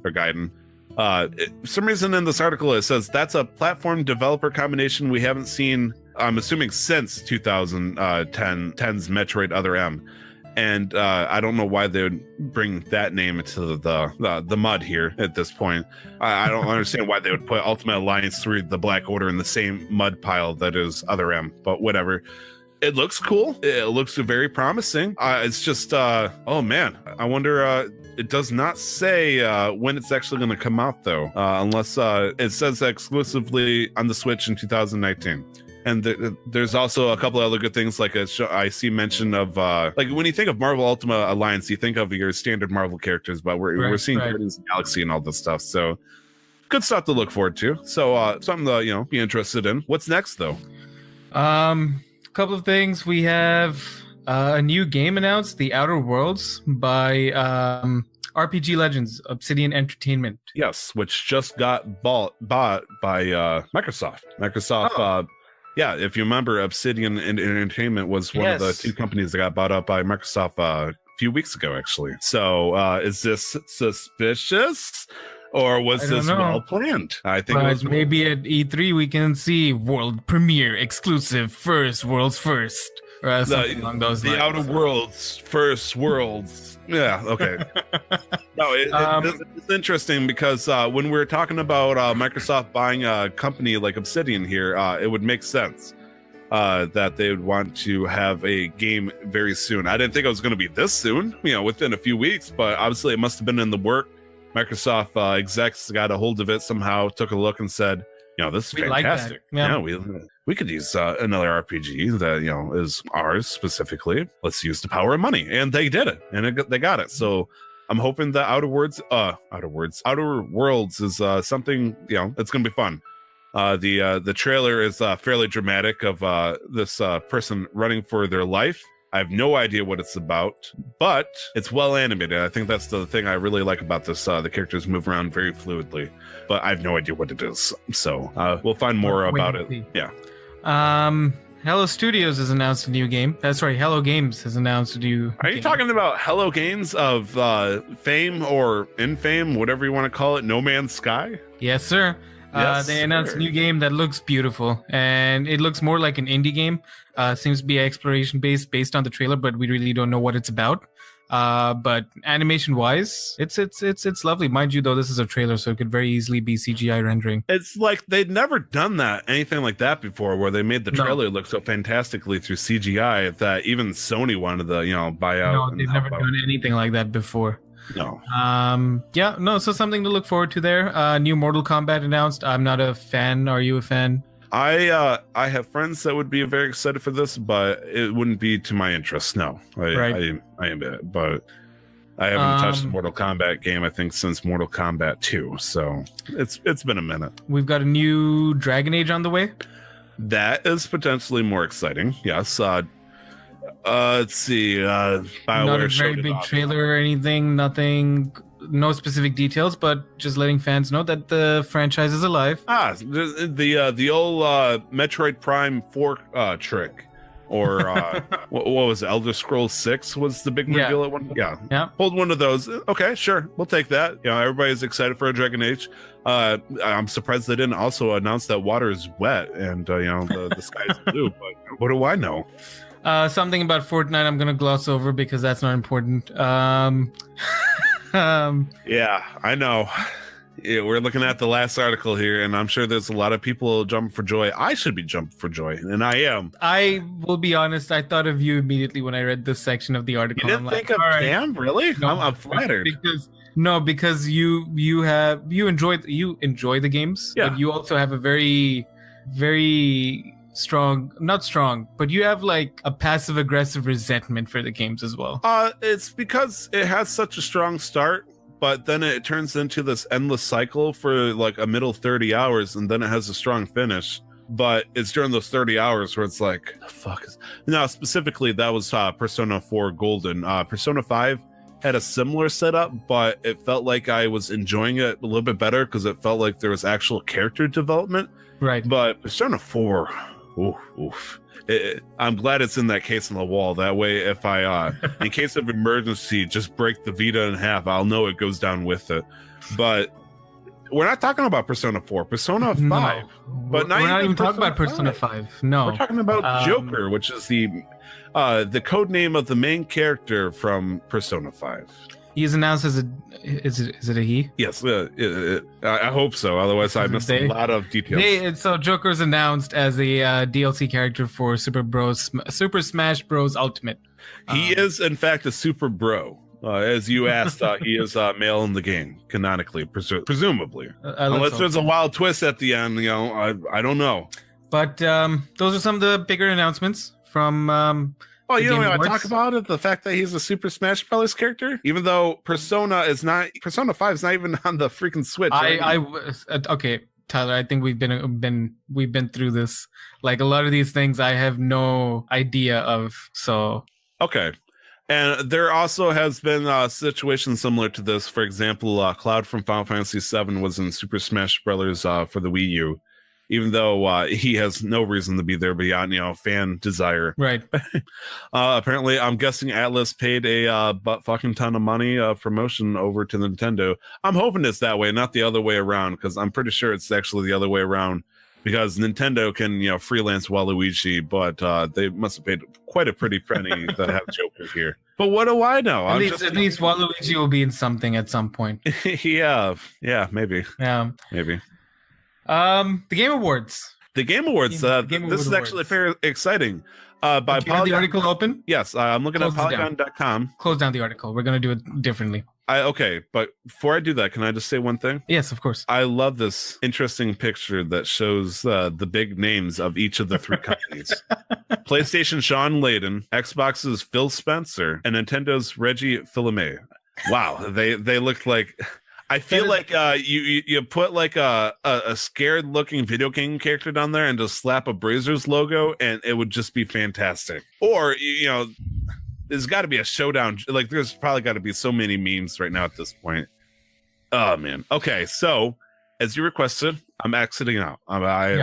I'm no longer looking or reviewing over the games. All right, so we're not going to go over all of them because there are a lot of categories. We're going to go some of the bigger ones. So we're just going to go right for it and start with Game of the Year. Game of the Year nominations: Assassin's Creed Odyssey, Celeste, God of War, Marvel Spider-Man, Monster Hunter World, Red Dead Redemption 2. Tyler, who do you think won? For Game of the Year, I kind of wish it was Celeste at this point, but it's just there for nomination fodder, unfortunately. Such a good game. Red Dead Redemption has a strong case for it, but for Game of the Year, no. I'm sticking with Santa Monica. God of War, man. It's got to be God of War. You're correct. God of War did, in fact, win Game of the Year. Now, I want to say with all the disclaimers and all this stuff, I do not consider this, the end-all, be-all. If you like Red Dead Redemption more than God of War, then more power to you. It's just personal opinions and all that stuff, so no hard feelings. Best ongoing game. Here are the nominees. Destiny 2, Fortnite, No Man's Sky, Overwatch, and Tom Clancy's Rainbow Six Siege. Tyler, who do you think took away the prestigious award of Best Ongoing Game at the Game Awards 2018? My heart's telling me Destiny, but my body is saying Fortnite. Is that your final answer? Yes. It is Fortnite. It's going to be fucking Fortnite. The moment you mention it, you heard me excited for Destiny, and then you're like, Fortnite, like, oh boy. Okay. Best narrative. Sorry, continue. Well, I was just going to say, it's weird because it's like watching somebody parachute out of the sky and they're excited and stuff, and all of a sudden their parachute just detaches. It got sliced in half by Fortnite, and it's like, oh, yep, I know what happens here. I know what happens next.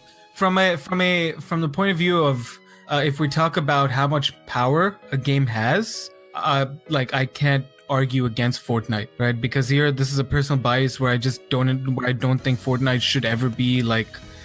I honestly don't think Fortnite should ever even be nominated for a lot of these. They were nominated for a few other categories, but for best ongoing game and for what they've done globally and the kind of trend they've set, I can't argue that win. I would like to, actually. I would happily argue that, but I don't want to spend the time doing that right here and now. I guess my big question is, now I'm kind of concerned, is this is the winners of this set by voters or by the biases of a group of people? We don't know that. I don't think so anyways. I don't know that. I do think that for some of them you can vote, but I don't know. I can't be too certain about that. Because Fortnite is one of those kind of games where if it's based off the voter system, it's going to naturally win by numbers alone because, everybody knows Fortnite. Fucking Fortnite, dude. But not everybody is going to know Destiny 2. Yeah. So I can totally see where that works out in their favor, where, you ask even like 20 people, old duffers over in Hollywood, what's the best ongoing game? And it's like, that Fortnite game my cousin still plays, and everybody's like, yeah, me too. What about that? We have a nomination for Destiny. Is that a movie? No. It was made by Bungie. Oh, they jump. No. Well, no, Bungie. They make Halo. Oh, it's a Halo game. Ooh, that's a good contender. Just stuff like that. Right. I know it's not realistic. It's a group of understand what you're saying, but let's continue. Best narrative, and I think this is going to be interesting. For best narrative, we have the nominees are Detroit Become Human, God of War, Life is Strange 2 Episode 1, Marvel Spider-Man, Red Dead Redemption 2. Oh, Tyler, who do you think won the category for best narrative? Could you read the first one again? Oh no, you don't have to say it. Fucking Detroit. I'll go over the nominees again. We've got Detroit Become Human. Am I picking or am I picking what I think they're picking? No, I'm just you're picking who you think won the award. Okay.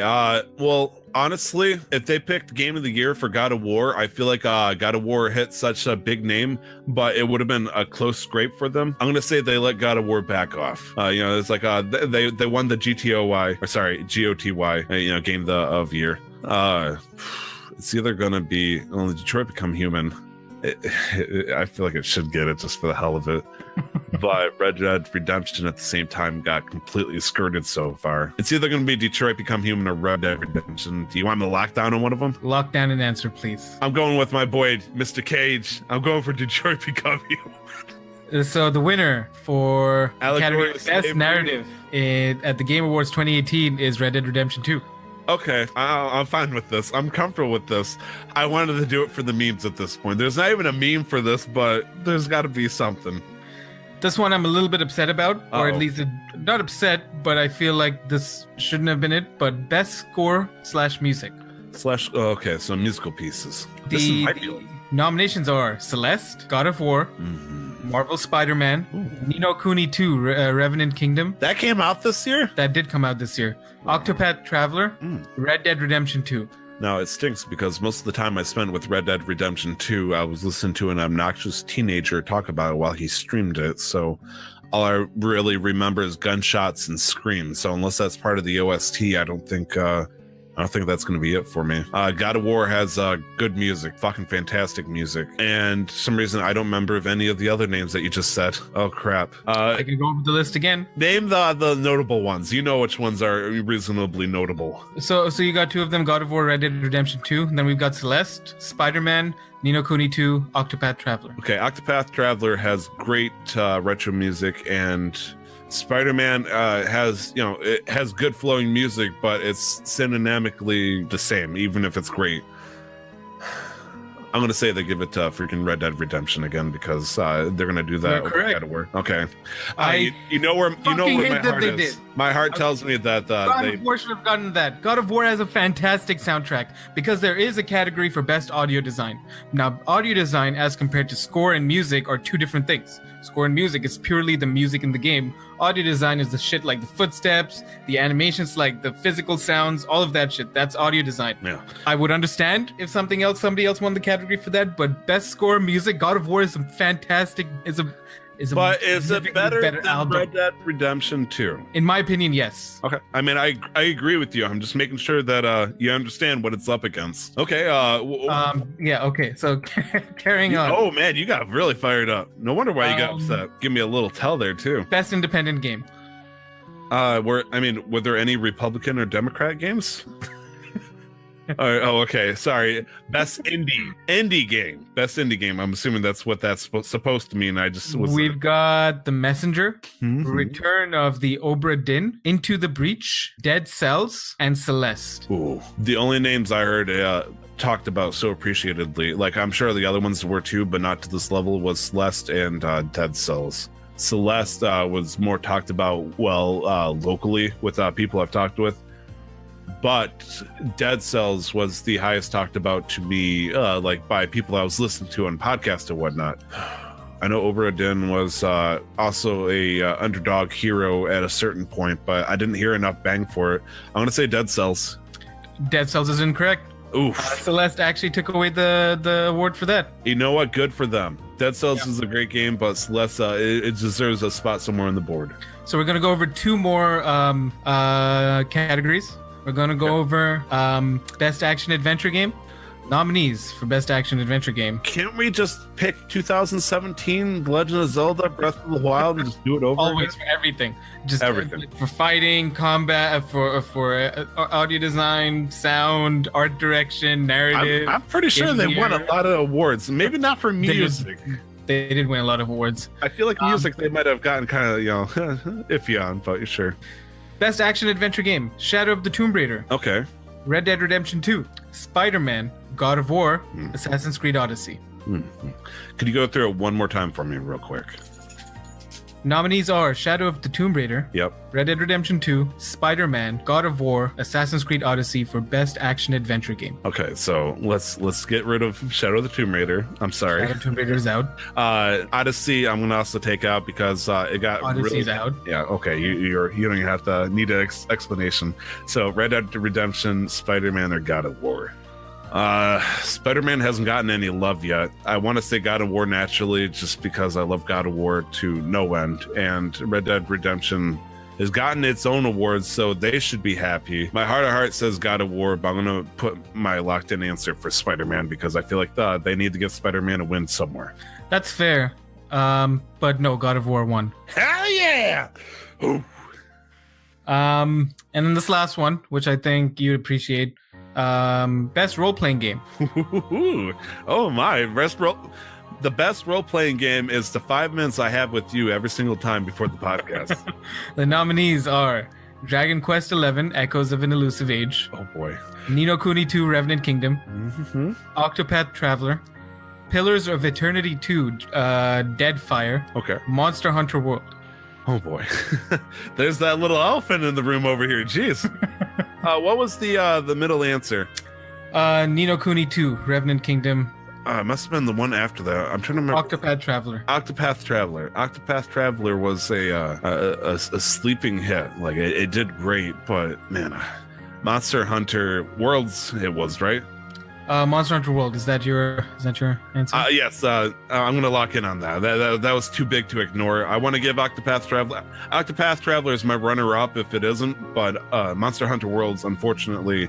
Oh, not unfortunately. Good for them. They did good. I'm gonna lock in on that. You're correct. Monster Hunter World did in fact win Best Action Role-Playing Game. It makes sense. I'm just gonna quickly go over some of these other categories and just announce the winners. Yeah. For some of the more significant ones. So Best Game Direction, God of War won in competition with Spider-Man, Red Dead Redemption 2, Detroit Become Human, and Oh Way Out. This is where they God of War starts sweeping. Best Art Direction in contention with Assassin's Creed Odyssey, God of War, Octopath, Red Dead Redemption 2, Return of Obra Dinn won. Interesting. Red Dead Redemption 2 also won Best Audio Design in comparison to Forza Horizon 4, God of War, Spider-Man, and Call of Duty Black Ops 4. Really? They won the music score and the audio design? Yeah. Oh, jeez. But when the axe hits your hand with the thwack sound, it sounds so good in God of War. No. I don't even... Best Performance. So we've got Brian Deckhart as Connor in Detroit Become Human, Christopher Judge as Kratos, God of War, Santi Mahut as Cassandra in Assassin's Creed Odyssey, Roger Clark as Arthur Morgan in Red Dead Redemption 2, Yuri Lowenthal as Peter Parker, Marvel Spider-Man, Red Dead Redemption 2 won, big surprise. Games for Impact, 1111 Memories Retold, Celeste, Florence, Life is Strange 2 Episode 1, The Missing, J.J. Macfield and the Island of Memories. Celeste won that category. Okay. Best mobile. This is where I was really happy, and I'll tell you why. And you'll know why. We've got Reigns, Game of Thrones, PUBG Mobile, Fortnite, Florence, Donut County. Florence won. Oh man, I was gonna vote for fucking Donut Battle County. Royale didn't win. Thank God. Hell yeah, Fortnite only scored 1 and the evil empire stays at bay. Best action game, Dead Cells won in competition with Black Ops 4, Destiny 2 Forsaken, Far Cry 5, and Mega Man 11. Best fighting, Dragon Ball Fighter Z took it away in competition with Soul Calibur 6, Street Fighter 5, and Blaze Blue Cross Tag Battle. I would say you don't say that with too much confusion because Cam talked about that very happily before. Best sports / racing, Forza Horizon 4 in competition with FIFA, Mario Tennis Aces, NBA 2K, and Pro Evolution Soccer. Best multiplayer game, Fortnite won in competition with Black Ops 4, Monster Hunter World, Sea of Thieves, and Destiny 2 Forsaken. That's right, Sea of Thieves was a game this year, wasn't it? Sea of Thieves was a game this year. Best esports game, Overwatch won in comparison to League of Legends, Fortnite, Dota 2, Counter-Strike Global Offensive. And then it goes into a bunch of esports things. Best, interesting awards here, and I just looked it up. Nominees for the Game Awards are chosen by an international jury of 69 global media and influencer outlets, selected for their history of critical evaluation of video games. And then I think people vote. The winners are determined by blended vote between the voting jury, 90%, and public fan votes, 10%. So, what are your thoughts here? How do you think Reggie feels as the Nintendo representative to not get, as far as I heard so far, a single nomination for a Nintendo-based game? That's a feels bad for sure. I mean, at the very least, and I'm looking at the list now. So far, the only thing I've seen is Octopath. Wait, was Octopath? Oh, it was nominated. Did it win anything? No, it did not win anything. But it was up there.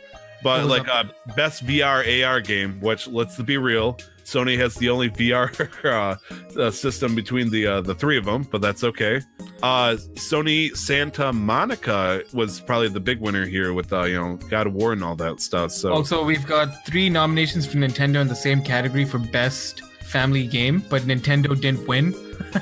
So it was Mario Tennis Aces, Nintendo Labo, Super Mario Party, Starlink Battle for Atlas, and Overcooked 2. Overcooked 2 took it away. And I can't, I'm okay with that. Now, you've heard the shit I've said about Mario Tennis Aces and Super Mario Party, mostly online stuff and whatnot.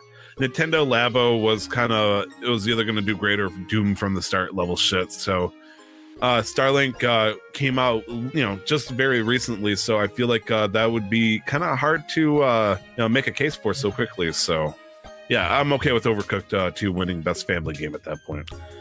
Overall, I think it was an interesting, kind of like as expected winners from all these different categories. I'm glad God of War got its fair share. I'm glad, honestly, I don't care that Red Dead got its fair share. I'm just glad that Fortnite didn't win more than 2 awards, and they only won the 2 awards. I totally understand that. Another thing that I do like about Game Awards, and I'm sure everybody's happy by this thought process, is it gives me a chance to say, hey, I the winner of Game of the Year was God of War, but you know what? I haven't touched, Celeste, or I haven't touched Assassin's Creed Odyssey, and those were contenders for Game of the Year. Maybe I should give those a shot. And so, if there's something that I really like that won, but there's also good contenders, like, maybe I should, give Tom Clancy's Rainbow Six Siege, a shot for being best ongoing game. I won't, but, like, for example, there's so many good awards for Marvel Spider-Man, and it's like I keep pushing that off, but I would be okay with, picking that up and giving it a shot. Maybe people, when they see best narrative, Detroit Become Human being a contender, they might give it a shot. Right. I'm pretty sure it's fairly cheap nowadays. So, I think that would be worthwhile. What's up? What a surprise. Oh, I thought you were asking for the price. Like, I have no idea. Jeez. All right, so moving on, wrapping up the show here.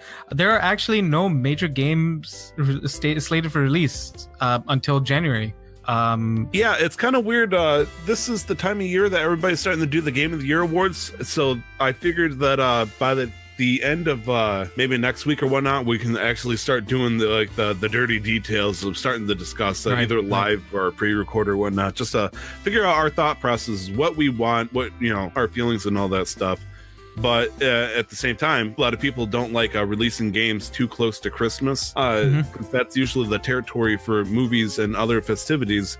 And most of the people have done their shopping at that point, so they usually don't have the funds and all that other excuses. So yeah, the biggest thing I pointed out to Nick here, and he kind of chortled at me, was for the PlayStation VR, Borderlands is coming out. Borderlands 2, I believe, hopefully. If it's Borderlands 1, then boy, yeah, big jump there. We do have some items on the list for this day in gaming for Monday, October 10th, 2018. No, what am I saying? December 10th, 2018. Oh, wow. I was about to scream, oh God, I'm trapped into a time vortex. Yes. So there's two things on this list, two things of significance for me. One thing of significance and then one just interesting thing. Prince of Persia remaster, a Prince of Persia reboot that came out in 2008 on PC and came out on the consoles as well at that time. This was an interesting game. I was a big fan of the Sands of Time, Warrior Within, Two Thrones games, Prince of Persia games. Those they played a significant part in my sort of development of my taste for video games as I was growing up. And this came out, this was more of an artistic game, I would argue. At least that's what it seemed like to me. I don't know what the studio's mission statement was when they were making this game. I'm pretty sure they didn't know either, but that's okay. So the combat was different. It was all one-on-one combat, but the artistic style was very vibrant, very fluid, very. It was interesting. It took the old concept of Prince of Persia and completely threw it out the window. Now you're this thief/beggar, whatever, and then you run into a princess in the desert. And this thing happens, and now you have to save a bunch of people using the power of light. And so you tag team with her to do things, and it was it made for interesting gameplay. But artistically, I think it has an impact on me that I didn't realize until I saw this name on the list. It's interesting because I feel like this is one of the game series I've heard so much about, but I've never actually touched myself. And like every time I hear about it, it's like I'm mildly interested, but at the same time, I just never took the ambition to give it a shot. This could potentially be one of those hidden wells where I try something and I like it so much that I just start playing everything. So I got to be careful with these kind of things, but I would have to take a look to see if there's any like modern way of playing any of these games right now. I do want to add another thing to your list. Sure. 2015 came out worldwide, so 3 years old. Congratulations to the Steam release of PewDiePie, Legend of the Brofist. PewDiePie had his own game made out of him, as well as impressions of other famous YouTubers such as Jacksepticeye. Right. Also, Terraria came out for the 3DS same year. Yeah, so that was like a base release. So I'm like, oh come on! You're about to announce some years ago the release of a console that since then has sold about 300 consoles out of it. Yeah, because I feel like this is an interesting. The Soulja game is going to sell more than the Xbox 360 out in Japan. So yeah, in 2005, the Xbox 360 got its Japanese release. And we've talked a little bit about this in terms of, what do you call it? What was the game? Was it Halo 2 or Halo 3 with the people keeping the servers alive? Halo 2 specifically. Yeah. I just thought that was interesting that, we celebrated the console release of the PS4 last year. And I'm like, well, 360 did horribly in Japan, but still worthwhile to talk about. The kind where if you don't know and you see it on a Wikipedia article, you think somebody was trolling. Kind of like like triple digits at the very most on like monthly sales low. It was weird how like maybe it was just hard to get at this point. I have no idea. It just feel like let's try to sell one today. And trying to sell like groceries with it. Can you imagine what the Microsoft stores would have been like over there? The lines wouldn't be long. That's for fucking sure. But yeah, that's about it. Anything you want to add, Tyler? I'm scrolling real hard, but honestly, I don't find or I can't see anything that it's been really slow. Even on that list, it was a really slow. Pokemon Snap came out the Nintendo 64 port onto the Wii 11 years ago. Nice. Yeah, like I said, there's not too much on this day. We're not going to see as much either, unfortunately. Like as we also noticed with the game releases, it starts to dry out by the second week of December. So yeah, go ahead. No, I was just going to say there's lots planned for starting about halfway through Jan, like starting about the 12th or the 13th of January. That's when games are starting to come out again. So. Donkey Kong 64 came out in 1999 in Japan and Australia. Oh, yay. I know. And panicking. Actually, I shouldn't say this, and I want to check this real quick. I feel like Ocarina of Time came out actually in December. Oh, sorry, November 21st, 1998. Close. Yeah. Not quite the time frame I was looking for specifically, but I guess that's as close as we're going to get. I think that's it, man. Unless you want to start talking about Sonic the Hedgehog that came out for the Game Gear in 1993. Why don't you tell everybody where they can find you? You can find me on Twitter at 2timestyler alongside Nick over there. I don't know where I was going with that, actually. Nick, we're I was going to say holding hands and stuff like that, but my wife is nearby, and I don't want to have that awkward conversation. Where can we find you, though? You can find me on Twitter and Instagram at LRWarrior11, and you can find me on Twitch at twitch.tv/LRWarrior11. You're a better man than I am. I'm kind of streaming again. You're kind of streaming again. It's kind of like a summer vacation for you at this point. So, like, I'm mostly just sleeping right now because I still do have an exam next week. In 2 days, as of the time this episode comes out. And so once that's done, then I can start like properly like, all right, I'm just going to do nothing in stream. You can find the show Casual Master Quest on Twitter at MasterQuestPod, or you can email us any questions, comments, concerns. You want to yell at us, you want to sue us, anything that you want. You can just, our business email is casualmasterquest. You don't want to sue us. You don't want to sue us. No. Bethesda did not send the legal support team jobs over to us either, so you don't have to worry about us. Man, God bless. But that's it for episode 30. Tyler, that was episode 30. We've done 30 of these 30. Motherfuckers. Holy shit, we're on fire, baby. I'm Nick. That's Tyler. That's me. We are Casual Master Quest. We're party animals. Don't forget to never stop the grind. Oh, I thought we were gonna love you all. Sentences. I was gonna say, don't forget to never stop, and I'll be like, that's kind of gay. Never, and that's where I start saying never. We will talk to you guys later. See you next week. Bye-bye.